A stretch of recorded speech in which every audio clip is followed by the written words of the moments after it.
I had no idea my floor could be this clean. Let me show you what to do. Pour warm water into a bucket. Then, drop in one cleaning pod. It will become your best ally in the fight against dirt.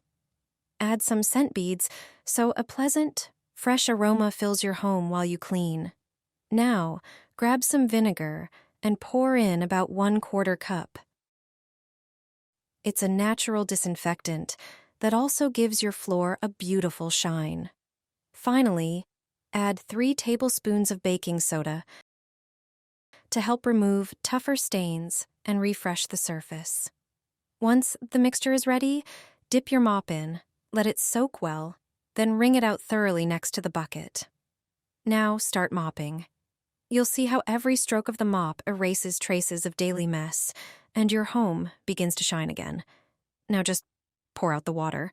You don't need to search for magical solutions in expensive stores sometimes. That's all it takes. Try it once, and I promise cleaning will never feel the same again.